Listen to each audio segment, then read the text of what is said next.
আসসালামু আলাইকুম এভরিওয়ান। আজকে আমি আপনাদেরকে তৈরি করে দেখাবো বাংলাদেশি ফাস্টফুড স্টাইলে চিকেন স্যান্ডউইচ। এই স্যান্ডউইচটা তৈরি করে আপনারা বাসায় নর্মাল ফ্রিজে কিন্তু কয়েকদিন সংরক্ষণ করে খেতে পারবেন। একদম হুবহু রেস্টুরেন্টের মতো হবে এই স্যান্ডউইচটা বাসায় যদি আপনারা আমার মতো করে তৈরি করতে পারেন।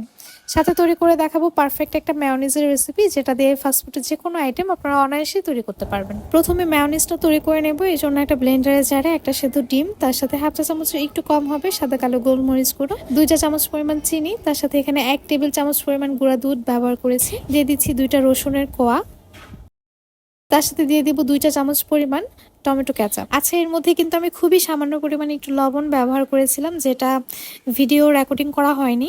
এখানে দিয়ে দিচ্ছি 2 টেবিল চামচ পরিমাণ সয়াবিন তেল, তার সাথে 1 চা চামচের একটু কম হবে ভিনেগার। দিয়ে দিচ্ছি পানি, যতটুক তেল ব্যবহার করেছি সেই পরিমাণ পানি কিন্তু আমি এখানে দিয়ে দিচ্ছি। এখন এটাকে খুব ভালোভাবে ব্লেন্ড করে নিলেই কিন্তু আমার মেয়োনিজটা তৈরি হয়ে যাবে। স্যান্ডউইচ যেহেতু তৈরি করব, এই জন্য মেয়োনিজটাকে আমি খুব বেশি ঘন করে তৈরি করব না, আবার একদম পাতলাও হবে না। টেক্সচারটা ঠিক এমন হবে।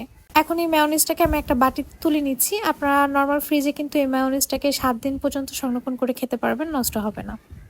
হাড় ছাড়া মুরগির মাংস ছোট ছোট করে কেটে খুব ভালোভাবে পরিষ্কার করে নিয়েছি। এখন একটা কড়াইয়ের মধ্যে নিয়ে নিচ্ছি। তার সাথে হাফ চা চামচ পরিমাণ সাদা কালো গোলমরিচ গুঁড়ো, সামান্য পরিমাণে ধনিয়া গুঁড়ো, তার সাথে 1 চা চামচ পরিমাণ আদা রসুন বাটা, দিয়ে দিচ্ছি পরিমাণ মতো তেল এবং সেদ্ধ হওয়ার জন্য দিয়ে দিচ্ছি পরিমাণ মতো পানি, সাথে সামান্য পরিমাণে লবণ দিয়ে দিচ্ছি। এখন এই মাংসটাকে আমি সেদ্ধ করে নেব। লবণটা একটু বুঝে অ্যাড করতে হবে। বেশি পরিমাণে লবণ হয়ে গেলে সেই স্যান্ডউইচের যে পুরটা তৈরি করব সেটা কিন্তু একটু লবণাক্ত হয়ে যাবে, কারণ মেয়োনিজের মধ্যে কিন্তু অলরেডি সস এবং লবণ অ্যাড করা আছে। তো পরিমাণ মতো লবণ দিয়ে, মানে মাংস সেদ্ধ হওয়ার জন্য মাংসের জন্য যতটুকু লবণ দরকার সেই পরিমাণ লবণ দিয়ে এই মাংসটাকে সেদ্ধ করে নিতে হবে। চুলার আঁচটা বাড়িয়ে দিয়ে আমি মাংসটাকে সেদ্ধ করে নিয়েছি। পানিটা শুকিয়ে আসার পর যে তেলটা অবশিষ্ট আছে সেই তেলের মধ্যে আমি মাংসগুলোকে কিছুক্ষণ এভাবে নেড়েচেড়ে ভেজে নিয়েছি। ব্লেন্ডারে যে জারের মধ্যে মেয়োনিজ তৈরি করেছিলাম সেটার মধ্যেই কিন্তু আমি মাংসগুলোকে ব্লেন্ড করে নিচ্ছি। মাংসগুলো ব্লেন্ড করার পর এটা দেখতে ঠিক এমন হবে। এখন এটাকে আমি একটা পাত্রে নিয়ে নিচ্ছি।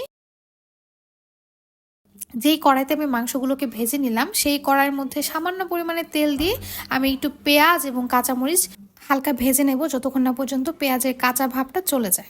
পেঁয়াজের কালারটা চেঞ্জ হয়ে আসলে এটাকে আমি তুলে নেব।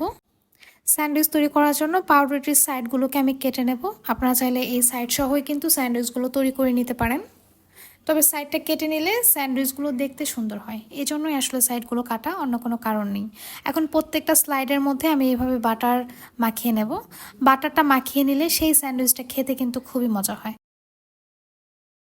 এখন যে মায়োনিজটা তৈরি করে রেখেছিলাম তার মধ্যে আমি যে চিকেনগুলোকে ব্লেন্ডার করে রেখেছিলাম সেটা দিয়ে দিচ্ছি।